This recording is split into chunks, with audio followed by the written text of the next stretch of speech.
నమస్తే తమ్ముడు. నమస్తే అన్న. ఏం చేస్తారు మీరు? నేను ఇప్పుడు వర్క్ చేస్తున్నాను. వర్క్ చేస్తున్నారా? అంటే ఇప్పుడు ఈ ముఖ్యంగా బీఆర్ఎస్ పార్టీ ఏమంటుంది అని అంటే మీలాంటి యూత్ కు కాంగ్రెస్ పార్టీ చాలా అన్యాయం చేసింది. రాగానే 1,00,000 ఉద్యోగాలు భర్తీ చేస్తామని చెప్పేసి మాట తప్పింది కాంగ్రెస్ పార్టీ. నిరుద్యోగులందరూ రోడ్ల పైన ఉద్యోగాలు లేక తిరుగుతున్నారు అని చెప్పేసి అంటుంది. నిజమేనా?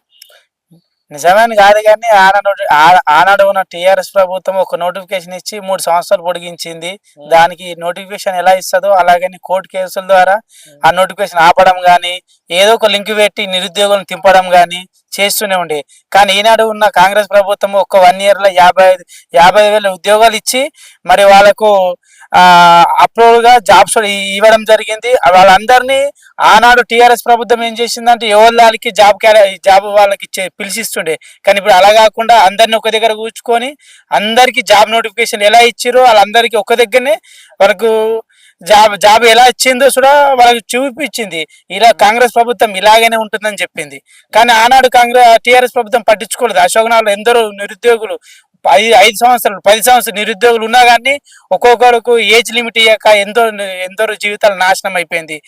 ఆనాడు తెలంగాణ ఉద్యమం సమయంలో గద్దర్ గారు ఉన్నప్పుడు గద్దర్ గారి ఉద్యమాన్ని గద్దర్ గారు నడిపించింది. కానీ గద్దర్ గారికి గేట్ దగ్గర లోపలికి రానికి అలో అయ్యలేరు.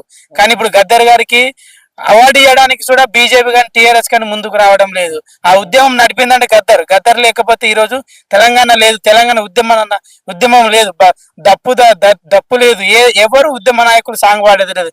కానీ ఇప్పటికైనా తెలంగాణ ప్రభుత్వం కాంగ్రెస్ ఎలా గుర్తించిందో ఇప్పుడు చూడ బీజేపీ కానీ టీఆర్ఎస్ కానీ గద్దర్ కానీ గుర్తించి ఆయనకి ఎన్ని చేసినా తెలంగాణ ప్రభుత్వం ఎనలేనిది.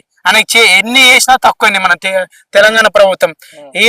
ఆనాడు 30 సంవత్సరాల నుంచి రిజర్వేషన్లతో మందకృష్ణ గారు ఉద్యమం చేశారు. కానీ ఎవరు ఈ పార్టీకి కూడా ఎవరు వేయలేరు. మేము రెడ్డి అంటారు, ఒకరు బీసీ అంటారు, ఒకరు ఎస్సీ అంటారు. కానీ ఈ రోజు కాంగ్రెస్ ప్రభుత్వం అందరూ మనం ఒకటే.